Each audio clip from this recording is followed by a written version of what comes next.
Et voilà, je fais une bouffée de camion. Avec le petit régulateur de vitesse qui va bien. Et là, je crois, au tout début, t'as... oh putain, il freine.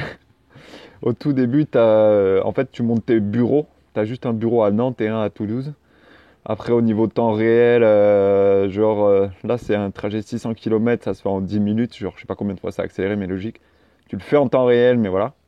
10-15 minutes, ça dépend. Après, tu as le confort des passagers à gérer.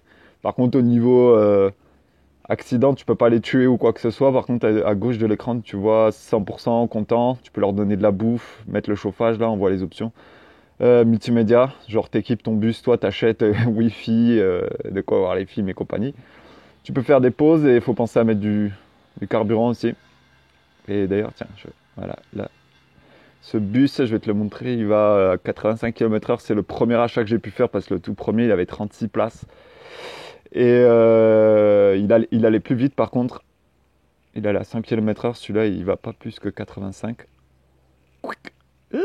Très pratique, je vais me bouffer, tu vois.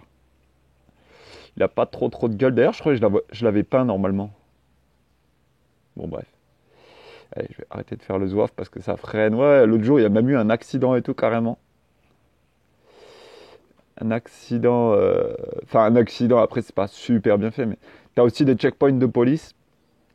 Voilà, faut s'arrêter sinon tu bouffes une amende.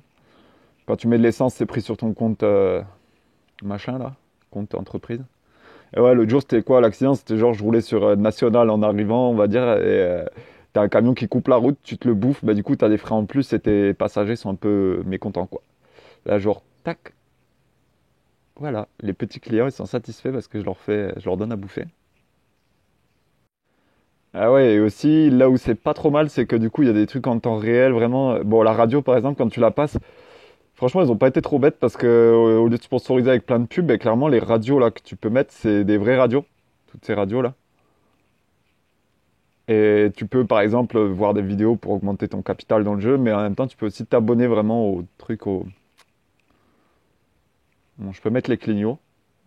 Et ce que j'allais dire niveau réalisme, par contre, au niveau, voilà, si tu cheats sur le code de la route, pour le moment, j'ai pas eu de problème. Après, sur les petites nationales, par exemple, ou si t'anticipes pas trop, t'as vu là, j'ai un rétro, je vais mettre le deuxième. Ça sert bien pour la vue d'entrée. Ouais, sur les nationales, par exemple, quand t'es vraiment en double sens dans les bois, même si tu peux pas te bouffer les arbres, tu peux te bouffer des barrières et tout, mais pas les arbres. Et ben, ouais, vaut mieux être à 65-70 avec le gros bus comme ça, parce que sinon, ouais, c'est dur de garder la bonne trajectoire. Coupage du truc de vitesse. Petite pause. Ouais, c'est marrant, c'est marrant. T'as les essuie-glaces, après, c'est pas une nécessité, parce que quand il pleut, les essuie-glaces, franchement, tu peux t'en passer. Et tu ouvres les portes, tu fermes les portes, et certains passagers, j'ai essayé une fois de rouler, enfin j'avais complètement oublié les portes ouvertes tout du long, porte-bagages, etc. Et à la fin du trajet, t'as un passager qui dit «Eh, ça vous ennuierait de fermer la porte?» Bon bref. Il y a un petit côté réalisme, mais bon, et voilà, ils en font un jeu où c'est marrant aussi, quoi. Tu ouvres les portes, bagages, et là t'attends, je sais plus, t'attends 1 ou 2 minutes, 1 minute. Voilà. Allez, bye.